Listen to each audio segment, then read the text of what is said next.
विशेष उल्लेख मध्येच कुठे? आता एक दोन भाषण घ्या ना. हा, कोण घ्यायचं पुढे? हा उमाताई खापरे काय? निरंजन थांब, थोडं महिलांना संधी देते, त्यांना 2 दिवस बोलायला दिलं नाही. कुठे जायचंय? मुंबई नॉर्थ ईस्ट ना, मग संध्याकाळी मीटिंग होणार ती. थांबा तर. ठीक आहे, ते उमाताईंना 5-10 मिनिटं बोलू दे, त्यानंतर एक तिकडे घेते, मग तिकडे घेते. चला.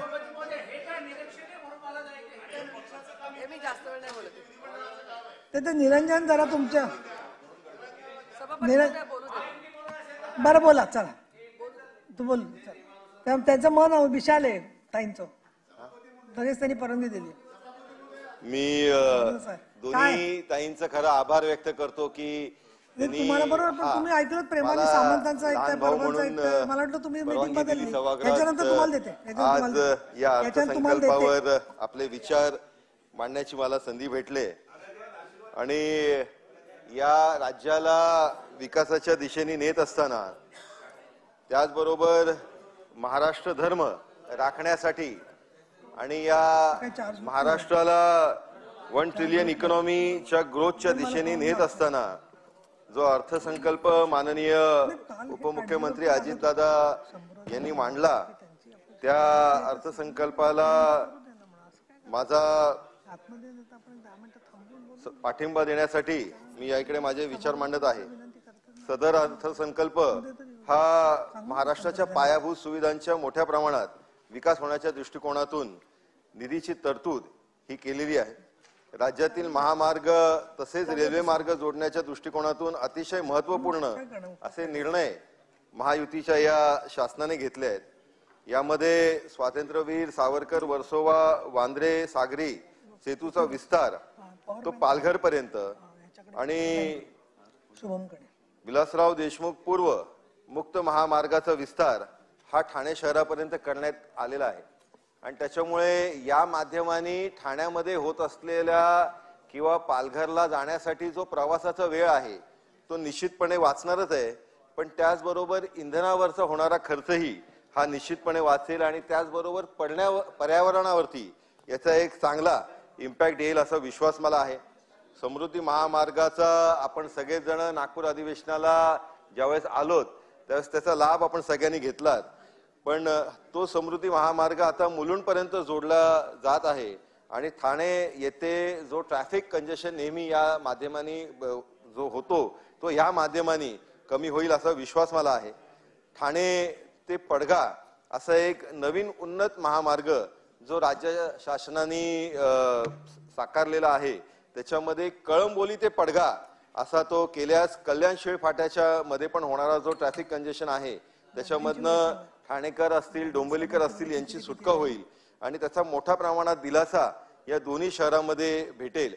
घोडबंदर रोड ते मीरा रोड आपण ज्यावेळेस प्रवास करतो त्यावेळेस त्या तिकडे एक बॉटलनेक येतो आणि त्या रस्त्याचं जर चौपदरीकरण झालं आणि त्या तिकडे एक टेकडी येते, त्या टेकडीचं जर आपण योग्य पद्धतीमध्ये रुंदीकरण करून लेवलिंग केलं तर त्या तिकडे हा जो पालघरला जाणारा प्रवास आहे किंवा मीरा भाईंदरला जाणारा प्रवास आहे तोही फार मोठ्या प्रमाणात सुकर होईल.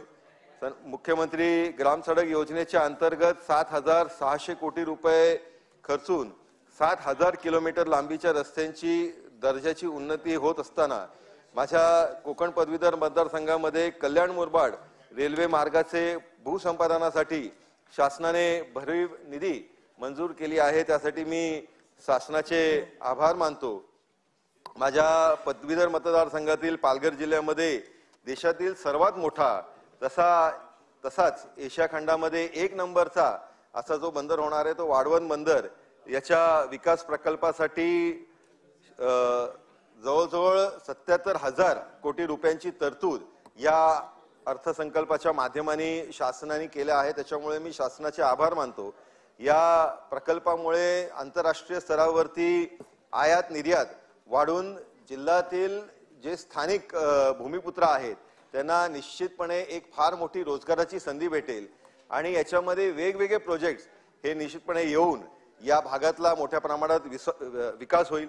रत्नागिरी येथील भगवती बंदर साठी 300 कोटी रुपये, रायगड येथील सागरी दुर्ग जंजिरा इकडे 111 कोटी रुपये, तसेच रत्नागिरी जिल्ह्यातील मिरकवाडा बंदराच्या विकासासाठी 2700 मच्छीमारांना याचा फायदा होईल या दृष्टिकोनाने राज्याने नियोजन केलेत. माननीय राज्यपालांच्या अभिभाषणामध्ये जुनी पेन्शन योजना याच्या संदर्भातला त्याला मंजुरी देण्यासंदर्भातला उल्लेख हे राज्यपालांनी केलं आणि या संदर्भातला निर्णय राज्य शासन या इंटरिम बजेटमध्ये घेईल असा विश्वास होता. पण आता येत्या पुढच्या जो फायनल बजेट आहे त्याच्यामध्ये निश्चितपणे राज्य शासन घेईल आणि याच्याबद्दलचं माननीय राज्यपालांनी ज्यावेळेस शासनासंदर्भातली भूमिका स्पष्ट केलेली आहे, माननीय उपमुख्यमंत्री फडणवीस साहेबांनी या सभागृहाला आश्वासित केलेलं आहे, त्याचबरोबर माननीय मुख्यमंत्री शिंदे साहेबांनी या संदर्भातलं या सभागृहामध्ये आश्वासन दिलेलं आहे आणि त्याच्यामुळे शासनाचा याच्या संदर्भातली भूमिका अतिशय स्पष्ट आहे. फक्त निर्णय लवकरात लवकर घ्यावा जेणेकरून शिक्षकांना याचा फार मोठा दिलासा भेटेल. माननीय मुख्यमंत्री रोजगार निर्मिती कार्यक्रमामधून 25,000 उद्योग, 30% महिला उद्योजक असे सुमारे 50,000 नवीन रोजगार प्राप्त होतील असा विश्वास मला आहे. माझ्या कोकण पदवीधर मतदारसंघामध्ये पालघर तसेच ठाणे जिल्ह्यातील अंबरनाथ येथे प्रत्येकी 100 विद्यार्थी एवढ्या प्रवेश क्षमतेचे नवीन शासकीय वैद्यकीय महाविद्यालय शासनाने मंजूर केले आहे आणि त्यामुळे माझ्या कोकणातील सर्व विद्यार्थ्यांना वैद्यकीय शिक्षण घेण्यासाठी इतर जिल्ह्यांमध्ये जावं लागणार नाही आणि त्याचबरोबर आपल्या घरापासून जवळच आपल्याला या संदर्भातलं ऍडमिशन भेटत असताना निश्चितपणे त्या मुलांना त्यांच्या घरातल्यांना न्याय भेटेल. त्याचबरोबर पालघरमध्ये दापोली कृषी विद्यापीठाचं जे सब सेंटर दापोली कृषी विद्यापीठाने मान्य केलेलं आहे, फक्त पालघर जिल्ह्यामध्ये त्याच्या संदर्भातली जागाही निश्चित झाली. सभापती महोदय, शासनाने या संदर्भातला जर निर्णय केला तर तिकडच्या शेतकऱ्यांना फार मोठा फायदा या दापोली कृषी विद्यापीठाच्या सब सेंटरच्या माध्यमाने होऊ शकेल. कोकण विभागाच्या पर्यटनाला चालना देण्यासाठी शिवकालीन 32 गड किल्ल्यांचे नूतनीकरण संवर्धन करण्यासाठी शासनाने भरीव निधीची तरतूद केली आहे. तसेच 50 नवीन पर्यटन स्थळाचे ठिकाण, theme park, adventure sports, shopping mall, water park व निवास व्यवस्था करण्याचीही निधी मंजूर शासनाने केली आहे. त्याच्यामुळे कोकणाला फार मोठ्या पद्धतीत या इकडे टुरिझमच्या माध्यमाने विकास होईल असा विश्वास मला आहे.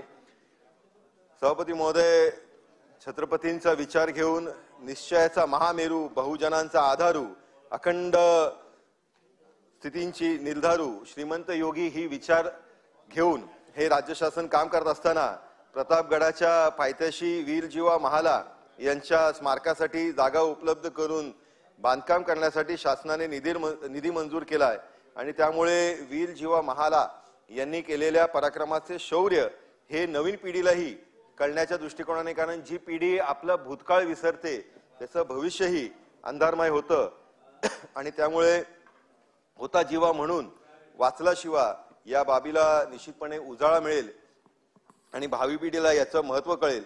माझ्या कोकण पदवीधर मतदारसंघातील सिंधुदुर्ग जिल्ह्यातील वेंगुर्ला येथील मंगेश पाडगावकर कवितेचे गाव हा उपक्रम राबविण्यासाठी शासनाने निधीची तरतूद केली आहे. त्यासाठीही मी शासनाचे आभार व्यक्त करतो. जुन्नर येथे छत्रपती शिवाजी महाराजांच्या जीवनावर आधारित शिवनेरी संग्रहालय उभारण्याचा निर्णय हा निश्चितपणे स्तुत्य आहे. सभापती महोदय, अयोध्या आणि श्रीनगर या इकडे महाराष्ट्र भवन उभारण्याचा निर्णय हा निश्चितपणे स्वागतार्ह आहे. मला माहित नाही आपल्यामधले किती लोक आतापर्यंत अयोध्येला गेलेले आहेत. मी शिंदे साहेबांचं अभिनंदन करीन की त्यांनी त्या तिकडे जाऊन आले, त्यांनी बघितलं असेल की अतिशय सुंदर पद्धतीत हे भव्य मंदिर उभारलंय आणि त्या तिकडे आपण मंदिरामध्ये पाय ठेवला तर अर्ध्या पाऊण तासाच्या आत आपण दर्शन करून बाहेर येतो. कुठेही VIP कल्चरची गरज नाही आणि अतिशय उत्तम व्यवस्था त्या तिकडे शासनाने केलेली आहे. संत गोरोबा काका, संत संताजी, जगनाडे महाराज, जीवा महाला, हुतात्मा शिवराम हरी राजगुरू, लहूजी, वस्ताद साळवे, साने गुरुजी यांच्या स्मारकांसाठी निधी ठेवण्याचा निर्णय हा निश्चितपणे स्तुत्य आहे आणि मी महायुती सरकारचे आभार मानतो. अंगणवाडी केंद्राने सौर ऊर्जा संच देण्यात आला आहे.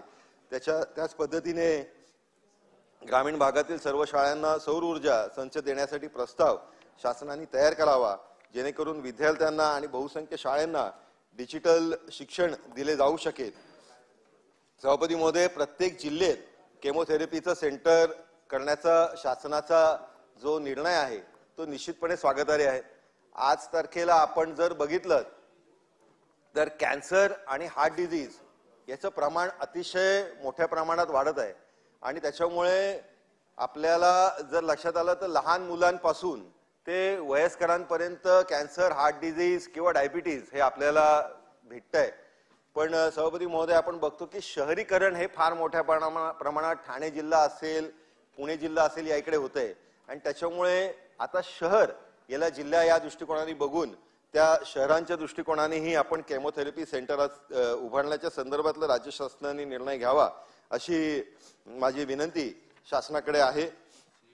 सभापती महोदय, एक मागणी अजून आहे की वीरशैव लिंगायत समाजाच्या माध्यमाने सातत्याने एक मागणी करण्यात आली की दफनभूमीसाठीची जागा ठाणे जिल्ह्यात वीरशैव लिंगायत समाजाकडून अनेक वर्षापासून दफनभूमीची जागा मिळण्याबाबत मागणी करण्यात आली आणि राज्य सरकारकडून वासिन येथे ही जागा निश्चितही करण्यात आली आणि त्यासाठी 43,60,000 रुपयाची निधी ही निश्चित केलेली आहे.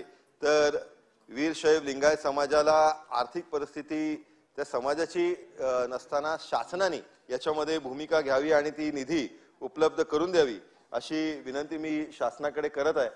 सभापती महोदय, कुपोषण असेल, वेठबिगारी असेल, हे कुठल्याही राज्याला निश्चितपणे असणं हे भूषणावं नाही. ते राजकीय व्यवस्थेने स्वीकारणं अतिशय गरजेचं आहे आणि त्या बदलण्याची तयारी पण त्या शासनाने करणं आणि ते बदलण्याची तयारी करत असताना त्याला कृती स्वरूपात करणं हे महत्वाचं आहे. कुपोषणाच्या तळाशी भुकेचा श्राप असतो हे मान्य करणं, याला धाडस, निग्रह विचार आणि कृतीचा प्रामाणिकपणा लागतो आणि ते फडणवीस साहेबांनी दाखवलं. 1983 मध्ये वसंतदादा पाटलांनी याबद्दलची जाहीर भूमिका घेतली. सन्माननीय फडणवीस साहेबांच्या माध्यमाने त्यांच्या आदेशानुसार जिल्हाधिकारी असतील, उपविभागीय अधिकाऱ्यांच्या मार्फत आधी सर्वेक्षण करण्यात आलं. त्याच्यानंतर आदिवासी समाजाच्या, आदिवासी कुटुंबाच्या जी भूखंड आहे त्यांची हद्द निश्चित करण्यात आली आणि प्रत्येक आदिवासी कुटुंबाला 4 एकर जागा देण्यासंदर्भातली भूमिका ही राज्य शासनाने घेतली. मी त्यासाठी राज्य शासनाचे मनापासून आभार मानतो. सभापती महोदय, महिला सक्षमीकरणासाठी पण या बजेटमध्ये जी प्रोव्हिजन केले त्याच्यामध्ये 10 शहरांमध्ये जवळपास 5,000 महिलांना पिंक रिक्षाच्या देण्याचा 5,000 महिलांना पिंक रिक्षा देण्याच्या संदर्भातला राज्य शासनाने जो निर्णय घेतलाय त्याचं मी निश्चितपणे स्वागत करतो. पण हे करत असताना सभापती महोदय, नेमके काय होतंय की या महिलांना आपण पिंक रिक्षा उपलब्ध करून देत असताना त्यांना कुठेतरी आर्थिक पाठबळ पण देणं कुठल्याही महामंडळाच्या माध्यमाने हे गरजेचं राहील. नाहीतर ही जी योजनेची आपण आयोजन केलेलं आहे त्याचं मूळ उद्देश कुठेतरी चुकेल असं मला वाटतं आणि त्याच्यामुळे राज्य शासन या संदर्भातला निर्णय घेईल असा विश्वास मला आहे. एकंदरीत जर आपण हे बजेट बघितलं तर युवक, महिला, गरीब आणि अन्नदाता म्हणजे शेतकरी या 4 प्रमुख घटकांसाठी कल्याणकारी योजनेची अंमलबजावणी करणारं हे बजेट आहे. या बजेटचं मी बजेट मांडल्याबद्दल माननीय उपमुख्यमंत्री अजितदादा यांचं अभिनंदन करतो आणि या बजेटचं स्वागत करतो. मला बोलण्याची संधी दिल्याबद्दल आपले आभार मानतो. धन्यवाद. सन्माननीय जयंत पाटील. सभापती महोदया,